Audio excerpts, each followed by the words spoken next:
sáà lè tẹ̀ fúnra wa alánàbí ní rárá sáà lè dì mára wa ní rárá ṣé ká wá bara wa lọ́wọ́ bẹ́ẹ̀ ni àwọn àfáà kan ní àdìsí ó lálàáfíà àwọn kan ní kò lálàáfíà ilẹ̀ fi máa rí pé ọ̀rọ̀ àwọn àfáà pín sí méjì ìpà pé tá a bá tẹ̀ fúnra wa tá a bá kúnlẹ̀ kíra wa níbo ni dájú èyí tó súnmọ́ jù ní pé àdìsí yẹn kò lálàáfíà náà kò lálàáfíà torí pé kí ni ibi tẹ́lómi ti mú leléyìí tí ìdílé rẹ̀ fi dàrú tí ànábìlẹ̀ àgbọ̀dọ̀ tẹ̀ fún yàn àdìsí yẹn lálàáfíà tó bá sì wà lálàáfíà náà nínú ẹ̀kọ́ ní new Islam inú àwọn àdábù Islam náà sọ pé bóyá kò bá ẹ̀kọ́ Islam mu ṣùgbọ́n kò rí bẹ́ẹ̀ àṣà ni ní gbogbo àwọn tó ń ṣe níbi pé ká tẹ̀ fúnra ẹni ká kúnlẹ̀ fúnra ẹni ká lọlẹ̀ fúnra ẹni àṣà ni kì í ṣẹ̀sìn torí bí tẹ́lómi ti ṣe àárín yẹn gbóyé nìyẹn ọ̀pọ̀lọpọ̀ lè ti dàrú nítorí pé ọmọ ní ara ìlẹ̀ kúnlẹ̀ fún òbí mi ìlẹ̀ kúnlẹ̀ fún bàbá mi ìlẹ̀ kúnlẹ̀ fún màmá mi ìlẹ̀ tẹ̀ fún wọn ọ̀pọ̀lọpọ̀ kì í ṣe ẹbọ torí pé ànábì Yusuf alayhi salatu wa salam àwọn ọmọ ìyá rẹ̀ nígbà tí wọ́n padà rí ibi tó wà tó ti di ọba ńláńlá gbogbo wọn tẹ̀ fún ni wọ́n forí kalẹ̀ fún wọ́n tẹ̀ tún forí kalẹ̀ ni. ànábì Yusuf sọ ní ọ̀rẹ́ pé ma kana lana an nushrika billahi min shay'in ìdílé wa nínú tọ́lọ́ ṣe fún wa lóore ni pé àwọn èsì ẹbọ pẹ̀lú Ọlọ́run àwọn tọ́lọ́ àwọn èsì ẹbọ yìí òun náà forí kalẹ̀ fúnra wọn yìí àwọn èyí forí kalẹ̀ fúnra wa bá ti mọ̀ kí àwọn ọba ọlọ́lá nígbà náà nìyẹn ṣùgbọ́n ànábì ní káwa má fi ìforí kalẹ̀ kíra wa mọ́ ànábì sallallahu alaihi wasallam àbí inú Al-Qur'an Al-Karim Ọlọ́run ní káwọn màláíkà forí kalẹ̀ fún Ádámà sọ́lọ́ ní kan sìn wọ́n ni inna Allaha la ya'muru bil fahsha Ọlọ́run ò ní káwọn màláíkà sí ẹbọ kìí ṣe ẹbọ wọ́n fẹ́ fi pán nábì Ádámà wọ́n fẹ́ fi pán alẹ́ ni Ọlọ́run fi ní káwọn màláíkà forí kalẹ̀ fún wa so yìí táwa náà ń ṣe ń bí àṣà ni kìí ṣe ẹbọ kìí ṣe ẹ̀sìn aláníyàn ẹ̀sìn rárá àdìsí tó sì wà lórí ẹ̀kọ́ sí àdìsí tó lálàáfíà ibi tó bá jẹ́ pé bẹ́ẹ̀ ti máa ń kíra yín ni pé kẹ́ ẹ kúnlẹ̀ kẹ́ ẹ kílẹ̀ kẹ́ ẹ tẹ̀ fúnra yín tó yẹ pé ìtẹ́ fi gbọ́ra yín tẹ́ fi rẹ́ nìyẹn ìtẹ́ gbọ́dọ̀ ṣe náà lélẹ́yìí hàn. kẹ́nìkan wá dúndò pé ẹbọ ni wọ́n tó bá lẹ́bọ ni ọ̀nà rẹ̀ jìn o ti ṣe mistake gbáà tó bá lẹ́bọ ni làwọn ànábì Yusuf yìí ń kọ́ èyí tọ́lọ ní káwọn màláíkà ṣe fún àwọn táwọn ọmọ màláíkà kan ṣe fún ànábì Ádámà wa ń kọ́ ẹbọ tó bí ẹbọ kọ́ lélẹ́yìí máa jẹ́ ẹ má jà sí ẹ̀sìn wa gbọ́ o ẹ dákun ẹ sì má jà fi àdéṣì tó lẹ tí ò lálàáfíà ẹ má jà fi da ilé wa ká má fi dàrú èyí tá a wí kọ́lọ̀ kò fi ṣe wá láǹfààní kọ́lọ̀ kó sàlékún àgbẹ̀ ìbẹ́ni kọ̀ọ̀kan wa. alhamdulillah wa ashhadu an la ilaha illallah wahdahu la sharika lah wa ashhadu anna muhammadan abduhu wa rasuluhu wa ba'd. dáwọ́pẹ́ fún Ọlọ́run aṣe àsàlátù fún Ànábì wa Muhammad gbogbo àwọn ará ilé rẹ̀ àwọn sàhábà rẹ̀ gbẹni tí ó ń tẹ̀lé ìlànà rẹ̀ tí tó fi di ọjọ́ gbéǹde alkiyama abẹ́lọ́run kò fi kẹ́tí afẹ́rọ̀ yìí kò fi kárí wọn. ní àsìkò yìí ọ̀rọ̀ tí a fẹ́ gbé yẹ̀wò náà ni ọ̀rọ̀ tó ní í ṣe nípa ìkíra ẹni ẹ̀rí àwọn ọ̀rọ̀ tí wọ́n lectures tó pọ̀ lórí rẹ̀ tí èmi gangan fúnra mi tí mo ti ṣe síwájú àmì eléyìí fẹ́ fi ṣàlàyé ọ̀rọ̀ tó jáde tí ọ̀rọ̀ yẹn tí kò bọ́ sí kòńgẹ́ tó ṣe pé àṣìṣe ọ̀rọ̀ ni tí ó jáde láti ẹnu Imam Ridwan Imam Lekki Sheikh Ridwan so Jami' hafidhahullah wa ra'ah so òun ni pé láti fi ṣàlàyé pé nǹkan tí wọ́n sọ nípa ọ̀rọ̀ ìkúnlẹ̀ láti máa fi kíra ẹni ọ̀rọ̀ yẹn ó jìnnà sí ká sọ pé ẹni tó ń ṣe research dáadáa òun ni ó sọ̀rọ̀ ọ̀rọ̀ yẹn so mo mọ̀ pé báyìí ni wọ́n ẹni tó máa ń kọ nǹkan tó máa ń ṣèwádìí nǹkan kó wá jẹ́ pé ibi tí wọ́n lọ lè parí ọ̀rọ̀ sí tó padà rí náà ni pé ìkúnlẹ̀ kò ṣe nǹkan kan nínú ẹ̀sìn eléyìí ó jìnnà sí ká ní pé ẹni tí ń ṣe research ni ó sọ irú ọ̀rọ̀ báyẹn jáde. náà ọ̀rọ̀ ìkúnlẹ̀ nǹkan tí mo kọ́ fẹ́ sọ nípa rẹ̀ ni pé àwọn gbólóhùn kan bẹ̀ tó ṣe pé tí àwọn gbólóhùn yẹn bá ti papọ̀ idha ijtama'at iftaraqat wa idha iftaraqat ijtama'at òun ni pé àwọn gbólóhùn yẹn tá a bá rí wọn papọ̀ á fún wọn ní ìtumọ̀ oríṣiríṣi ni òun náà ni sujud rukuu àti inhina nkálukú jẹ́ ìtumọ̀ oríṣiríṣi tá a bá rí wọn papọ̀. So àmọ́ wá idha iftaraqat tó kálukú bá dá wà ní ààyè tí ẹ̀ta fẹ́ dá lù lọ́tọ̀ọ̀tọ̀ ijtama'at wọ́n papọ̀ wọ́n jẹ́ kan náà. Sujud ìforíkalẹ̀, rùkú rírùkú, ìnìhìnà títẹríba kọ̀kọ̀rọ̀ àbí títẹ ọrùn bá ìtumọ̀ kan náà ni wọ́n máa ń jẹ́ tó bá ti wà ní ọ̀tọ̀ọ̀tọ̀. Àmọ́ tá a bá rí wọn papọ̀ a wà sọ pé rùkú ni kí wọ́n tẹ kọ̀kọ̀rọ̀, ìnìhìnà ni kí wọ́n tẹríba, sùjúdù ni kí wọ́n fi orí gẹ́gẹ́ kalẹ̀. So bákan náà ọ̀rọ̀ yìí a wà rí lẹ́yìn ọ̀rọ̀ tí mo ń sọ yìí Al-Imam Qurtubi alayhi rahmatullah àwọn ni wọ́n yanjú ọ̀rọ̀ yìí. wọ́n ní as-sujud bidayatuhu al-inhina nínú tafsiri wọn wọ́n ti sọ tafsir Qurtubi juzu alákọ̀ọ́kọ́ page 296 wọ́n ní as-sujud wọ́n ní tí ń jẹ́ sujud bidayatuhu al-inhina ìbẹ̀rẹ̀ rẹ̀ wọ́n ní kíyàn tẹ orí bàbá yìí wa ghayatuhu òpin rẹ̀ yányá pé ẹni yìí ti ṣe sùjúdù yányá òun náà ni wadi'ul wajhi bil ardi ní kíyàn fi orí yàn kan ilẹ̀ lẹ̀ gáyà sùjúdù òpin kíyàn forí kalẹ̀ yányá nù. So nílé yìí tó bá clear báyìí a jẹ́ pé ta bá ti wá rí àyà Qur'an àbí hadith An-Nabi sallallahu alayhi wa sallam tó bá ní ẹ gbọ́dọ̀ ṣe sùjúdù fún ẹlòmíì àyàfi Ọlọ́run a ti kú ló ti kó sínú pé a gbọ́dọ̀ ṣe ìforíkalẹ̀ fẹ́nìkankan, a gbọ́dọ̀ ṣe títẹ̀ kọ̀kọ̀rọ̀ fẹ́nìkankan, a gbọ́dọ̀ ṣe títẹ̀ orí ba fẹ́nìkankan. Torí pé ìtumọ̀ yẹn sùjúdù kó gbogbo ẹ̀ sínú nínú tí àwọn àfáà ṣe ní àlàyé tọ́. Ẹ wá rí àwọn hadith tí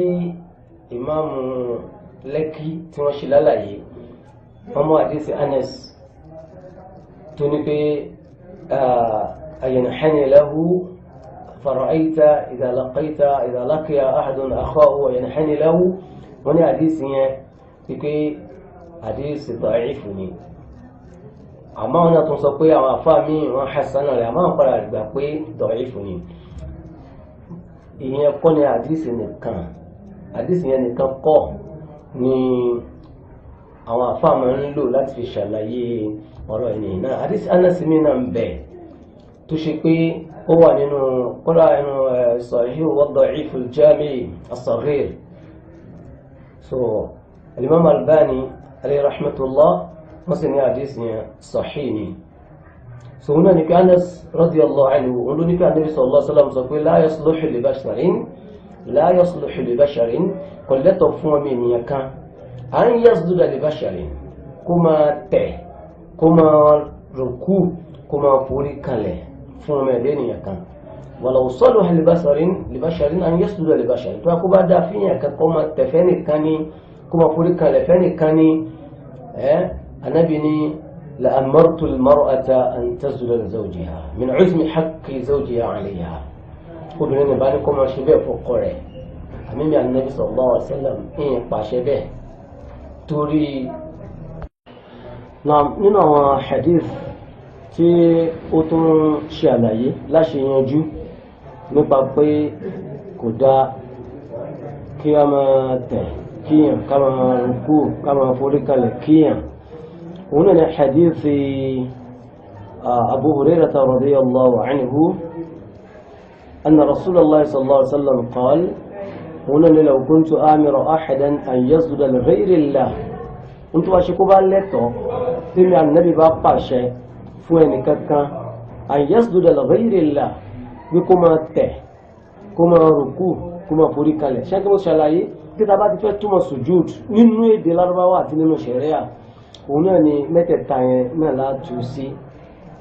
tó wá ní sujúd ó túnmọ̀ ìforíkalẹ̀ kódà ó túnmọ̀ títẹ̀ kódà ó túnmọ̀ rùkú kódà òun náà láàrin náà ya Qur'an ní Suratul Baqarah tọ́lọ̀ sọ pé wadkhulul baba sujjadan pé tẹ́ bá fẹ́ wọ ìlú bábò Baitul Maqdis tẹ́ bá fẹ́ wọ ojú ọ̀nà bẹ̀ sujjadan àwọn mufassirun ní pé sujjadan ìfẹnukò ogun wọn ní sọ ipe ẹ̀forí kanlẹ̀ sujadan ruka'an ẹrùkú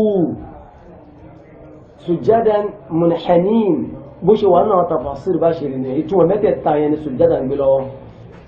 náà ni tí abárẹni tó bá ń túmọ̀ sujadan tó sọ pé ìtumọ̀ mẹ́ta yẹn ló ní mẹ́ta ló kó sínú ẹnìyàn ò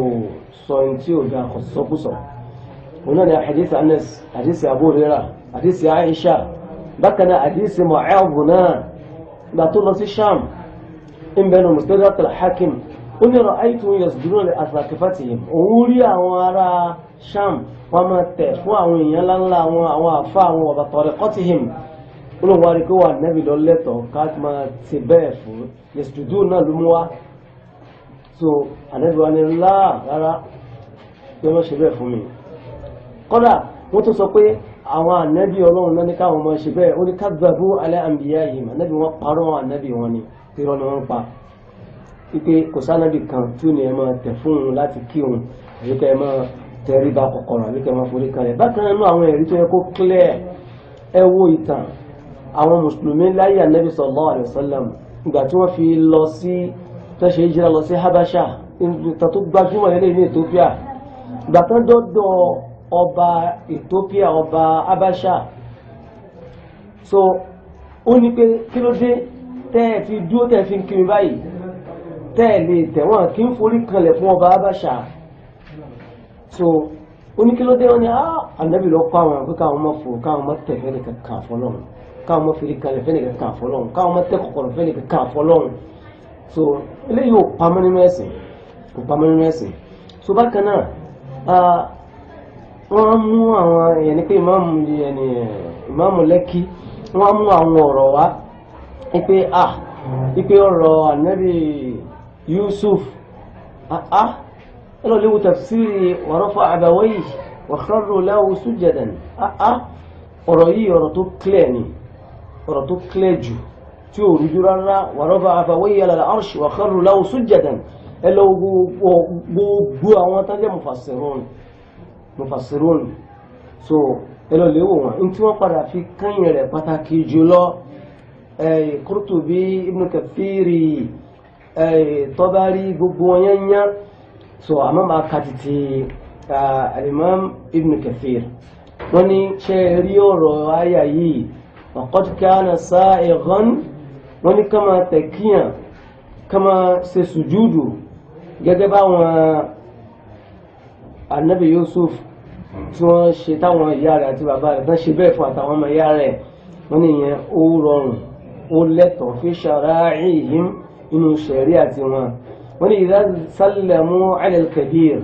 tó bá sálámà ságbàlagbà yasjuduna lahu wọ́n máa ń tẹ̀ fún ni wọ́n forí kanlẹ̀ fún wọ́n tẹ́ kọ̀kọ̀rọ̀ fún un wa lam yazal hadha jaizan min ladun Adam oní ọwọ́ wà bẹ́ẹ̀ láti rí ànábì Adam náà ló ṣẹlẹ̀ nígbà tí ànábì Adam náà ila shari'ati Isa alayhi salam tó fi di àsìkò ṣẹ̀ríà ìjọba òfin ànábì Isa oní fahurrima fi hadhihi al-millah fahurrima fi hadhihi al-millah ó ti wá díẹ̀wọ̀ níbi ẹ̀sìn tí wà yìí wa ja'ala as-sujuda mukhtassan bi janabi rabbil alamin subhanahu wa ta'ala ọlọ́run wá ti wá sọ wa ju'ila sujud wọ́n ti wá sọ ẹ̀sìn wá ti wá sọ ìmá tẹ̀kíyàn ìmá foríkalẹ̀ kíyàn ìmá tẹ̀kọ̀kọ̀rọ̀ kíyàn ó ti di mukhtassan tó ń jẹ́ ẹ̀ṣà lásán ẹ̀ṣà tọ́lọ́run ọba níbi janabi rabbi subhanahu wa ta'ala tabawo tafsir Ibn Kathir juzu ẹlẹ́ẹ̀kẹrin sọfá 413 náà lọ́wọ́ fún tá à ń sọ yìí tó wà nù tíra ni so ẹ wá rí pẹ̀lú mukhtassan bi janabi rabbil alamin fún ọba nìkan ẹ̀tọ́ tọ́lọ́run ni nígbà tí jẹ́ tọ́tọ́ lọ́run káwá gbé fún nǹkan míì ṣé kí ni wàá jẹ́ ẹkún ṣirkan ṣírkù ni ọjọ́ ó lè wá jẹ́ asgaru ó lè jẹ́ akbar ó lè jẹ́ bọ́ kékeré ó lè jẹ́ bọ́ láńlá so bí ọ̀rọ̀ yìí ṣe rí nìyẹn nínú rìsáàjì tẹ́ bá lọ ka kúrútù bí wọ́n ṣe wí náà nìyẹn àtàwọn kútùbù mìíràn lóríṣiríṣiríṣi tó pé wàláhì àsìkò náà ni ó ń kó wa ní papámọ́ra pé kí ọ̀rọ̀ yìí kó máa gùn lọ títí so bákan náà ọ̀rọ̀ àwọn àfáà tó ti ṣáwájú ṣẹ́mà gbogbo àwọn táwọn sẹ̀mí lónìí yìí a lè dá kankan mú jáde nínú ẹ̀sìn pàtàkì jùlọ ọ̀rọ̀ tó bá ní í ṣe pẹ̀lú ọ̀rọ̀ àkídà ọ̀rọ̀ ìbádà pàtàkì jùlọ àwọn ọ̀rọ̀ tí a ti rí àwọn ọ̀rọ̀ tó clear fún un so ká máa padà sọ́dọ̀ àwọn aṣáájú yẹn náà ní yìí wà so tábàlọ́ léwu Imam Thalabi wọ́n wọ́n tafsiri wọn sọ pé kò dáa ní padà wá bẹ̀lẹ̀ ẹ̀kọ̀ kan Imam Thalabi yìí kọ́nù rọ́bẹ̀ ẹni pé 4th century 5th century 5th century ni wọ́n sẹ̀ ní òun ni wọ́n kú bákan náà Imam Bagawi wọ́n kú ní 510 5th century làwọn náà kú o so Imam Nawawi àwọn kú ní 6th century nǹkan bí 686 lẹ́yìn ìjírà Ànábì sallallahu náà kú o gbogbo àwọn ènìyàn nìsín ikú wọn ti lé ní ẹgbẹ̀rún ọdún ẹni tó ti lé ní 900 mú ṣe ń kà wọ́n nìyẹn bẹ́ẹ̀ náà ni káṣẹ̀ mọ́ sọ̀rọ̀ ti Imam Ibn Taymiyyah bákan náà ká mọ́ sọ ti Qurtubi ká mọ́ sọ ti Ibn Kathiri so gbogbo àwọn báyẹn wallahi nǹkan tí wọ́n sọ náà ni pé kò dáa ká tó wá sọ tàwọn afáàtà tó wá jẹ́ àwọn afáàtà tó ń bẹ láyé lónìí àwọn afáàtà tó ń bẹ láyé lónìí nítawọn náà tó sọ so ẹjẹ́ wọn ká ọ̀rọ̀ Imam Thalabi nítawọn wí gbàtàwọn sọ̀rọ̀ ọ̀rọ̀ màláíkà àtànẹ́bì Adam nípa pé tọ́lọ̀ nìkan kúnlẹ̀ fúnra wọn àkántẹ̀ kẹkọ̀rọ̀ kíra wọn wà bọ̀ ìkúnlẹ̀ lè màláíkà ti sùjúdù lè Adama tọ́lọ̀ ní ẹ̀yìn màláíkà ọ̀yá ẹ̀sẹ̀ sùjúdù fún Adama wọ́n ní wọ́n sùjúdù lè màláíkà wọ́n ní sẹ́yìn sùjúdù táwọn màláíkà ṣe sajdata ta'zim wa tahiyya wọ́n ní ìtẹ̀kọ̀kọ̀rọ̀ ìpè àgbà ọlọ́gà ni ìtẹ̀kọ̀kọ̀rọ̀ fún wọn fi kí ni la sùjúdù salat kì í ṣe pé fi ń kírun wà ìbádà kì í ṣe pé fi ń sìn نظيره قوله في قصة يوسف ونالو جمرة النبي يوسف ناو وني وخروا له سجدا طلعوا نبوات لك وقروا في كيا النبي يوسف وني وكان ذلك تحية الناس وني ليه وني كتلا يوم فين كيا وتلا ويعظم بعد وبعد وهم بيرا وتوب يوم فين قرا ولي وني ولم يكن وضع الوجه على الأرض ما طلع بني كيجي كون فوري كان له بس اللي سجود يعني وني كيجي كون فوري كان له وني وإنما كان الإنئناء ولوات تناني إننا ونواشي والتكبير والتقبيل so gbẹ́dá ṣe nìyẹn wọ́n gbé ẹnìyẹn tó bí wọ́n tẹ̀ fún un ولما جاء الإسلام wọ́n nígbà tí islam dé بطل ذلك islam ti gba ogun yẹn jẹ́ islam bá jẹ́ pé ẹ má ṣe má fúnra yín má so nínú tafsir Salabi náà lọ́wọ́ juz'u alákọ̀ọ́kọ́ sọfà 180 náà lọ́wọ́ so tafsir Bagawi náà the same thing lọ́nà sọ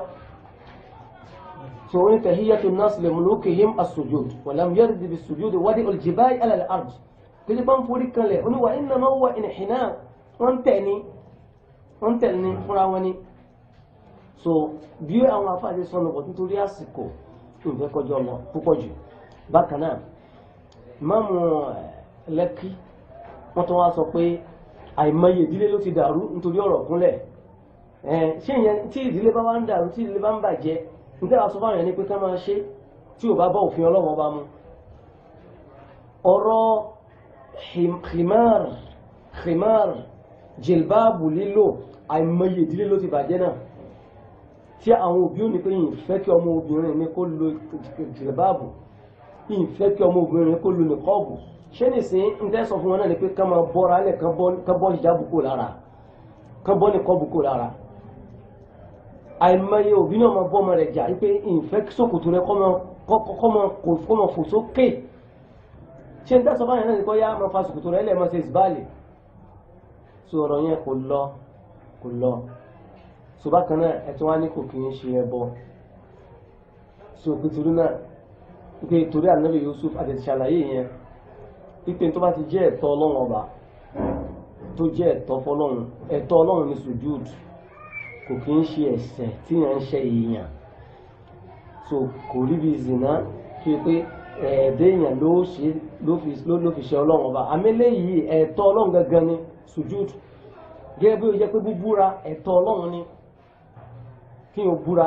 ẹ̀tọ́ Ọlọ́run ọba ni tó bá ti fi nǹkan mí búra èèyàn ṣẹbọ pẹ̀lú Ọlọ́run